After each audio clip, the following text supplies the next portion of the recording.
Salutations à toutes et tous et bienvenue dans ce nouvel épisode de Coaster Discover. Et avant toute chose, je tiens à vous souhaiter une très bonne année 2021. Santé, famille, prospérité, etc.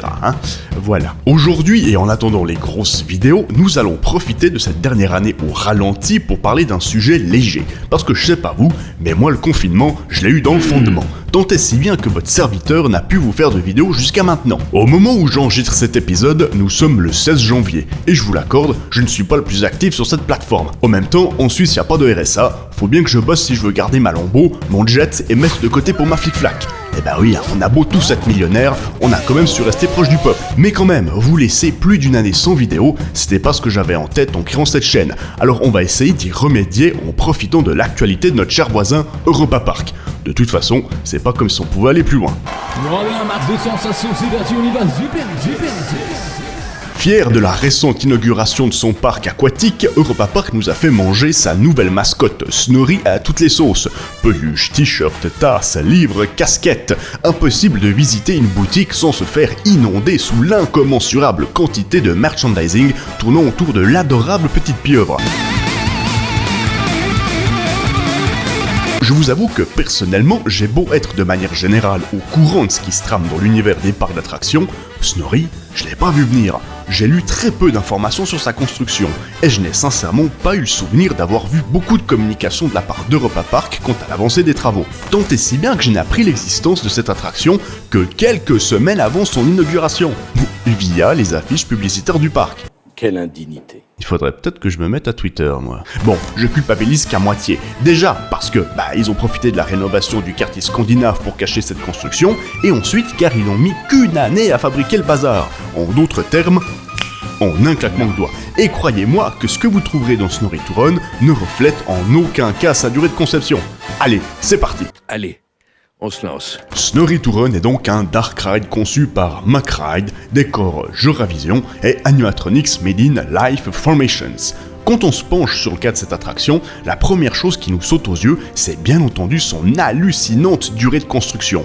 Mais pas que, les équipes d'Europa Park ont réussi à faire tenir ce circuit de 4 minutes 30 dans seulement 500 mètres carrés et environ 3 mètres de plafond, ce qui est bien entendu un exploit. Dès le départ, le challenge était clair. Comment donner du volume et de la profondeur à un si petit espace ?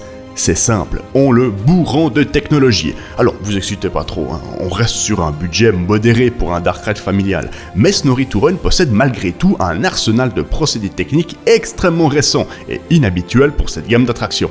Allez, commençons comme à mon habitude par la file d'attente. Dans la logique continuité de ce que fait Europa Park depuis maintenant quelques années, une attention particulière a été apportée aux détails et à la storyline. Sauf que cette fois, il aura fallu que je visionne les making-of de l'attraction pour la comprendre. Et oui, j'ai peut-être un bilan de santé positif, mais un QI négatif. Va falloir vous y faire. Cette file est extrêmement courte et dense, vous y trouverez quelques animations franchement bienvenues, mettant en scène la sympathique petite pieuvre, et des musiques tantôt folkloriques, tantôt aventureuses, signe avant-coureur de la future diversité environnementale du ride. Malheureusement, et toujours dans cette logique continuité, Europa Park semble insister avec leur volonté d'entasser des objets s'approchant plus ou moins du thème de l'attraction dans l'espoir de combler les étagères. Alors c'est pas un problème en soi, c'est déjà mieux que les 2/3 des parcs, mais quand vous réitérez ça dans beaucoup de vos attractions, ça finit inévitablement par leur donner un côté brocante et impersonnel. Le ride quant à lui m'a fait voyager au travers une palette d'émotions diamétralement opposées tout au long du trajet, me faisant régulièrement passer du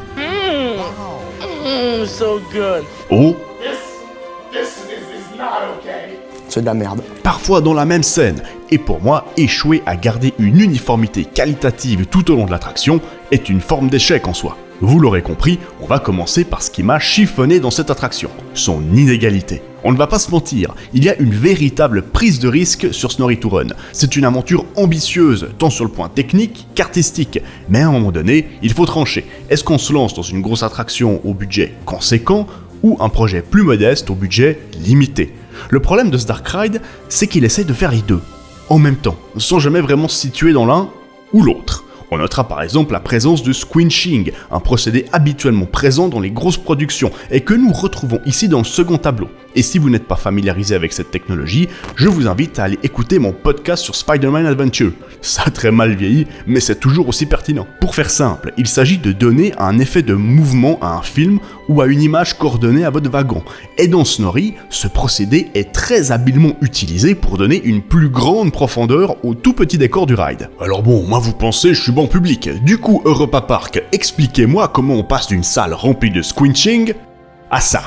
3 coups de pinceau et un trompe-l'œil dégueulasse. Circulez, monsieur dame, y a rien à voir. Pareil pour les animatronics, pourquoi faire cohabiter du Disney des années 50 avec des systèmes infiniment plus aboutis techniquement? Parce que bon, entre le Snorri Technival, les cailloux sous shit, T'as pas 2 balles. et ça...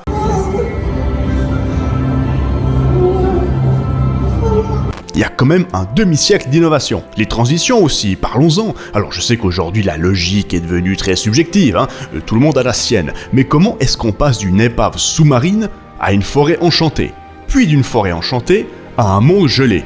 La faune et la flore de Rulantica ont beau être très variées, je trouve que tout ça manque de cohérence. Mais c'est peut-être moi qui n'ai vraiment rien compris à la storyline, ou alors je suis juste un vieux con. À voir. Finalement, je trouve que ce Dark Ride manque énormément de finition. On ressent l'urgence dans laquelle les travaux ont eu lieu. Des câbles qui pendent toujours à l'heure où j'enregistre cet épisode. De la mousse extensible laissée telle quelle au milieu des décors. Des éléments techniques pas spécialement camouflés, etc., etc. Mais qu'est-ce que vous voulez que ça me foute vos conneries? Je sais, je pinaille, mais comme j'ai l'habitude de le dire, ce sont dans les détails qu'on reconnaît une grande attraction. Du coup, vous l'aurez compris, pour moi Snorri to Run n'est pas une grande attraction. Et ça n'est pas grave, car cela n'a jamais été l'optique d'Europa Park. À défaut d'avoir créé une grande attraction, la famille Mack nous offre un excellent dark ride familial, dans la juste lignée de ce qu'ils savent faire, à l'image de Piccolo Mundo, la découverte de l'Atlantis, ou encore les curiosités de Madame Freudenreich. La petite pieuvre nous offre toutefois une panoplie d'effets visuels que nous n'avons clairement pas l'habitude de voir dans ce type de budget, tels que du mapping à profusion, je vous en ai parlé, du squinching, mais surtout une partie simulateur intégrée au ride lui-même. Alors le rendu est absolument immonde et la luminosité ingérable dans un espace si petit, mais voilà quoi. Vous connaissez beaucoup de dark ride familiaux si généreux en technologie? Eh ben moi pas. Et c'est pas tout, les décors sont magnifiques, variés, l'éclairage est excellent, la musique entraînante et les effets audio renforcent considérablement l'immersion des différentes scènes. Vous l'aurez donc compris, même si j'ai commencé cette review de manière quelque peu hésitante, j'aime beaucoup cette aventure, ne serait-ce que pour son audacieuse prise de risque et les énormes baloches qu'il aura fallu au parc pour nous pondre ce délire malgré les conditions extrêmes de son infrastructure. Snorri to Run est un grand, conçu pour les petits. Un terrain de jeu minuscule dans lequel on a incorporé du gigantesque et un défi technique brillamment relevé malgré sa grande inégalité. Mais est-ce qu'on pouvait réellement leur en demander plus pour un tel challenge? Voilà, c'est tout pour la petite pieuvre allemande. Je vous rappelle que vous pouvez me suivre sur mes différents réseaux sociaux. Vous y trouverez du contenu exclusif et beaucoup d'informations concernant les futures créations de la chaîne. J'espère que cette vidéo vous aura plu. Quant à moi, je vous donne rendez-vous si vous le voulez bien pour un prochain épisode, qui pour une fois arrivera plus tôt que prévu. D'ici là, prenez soin de vous, bon ride et à bientôt.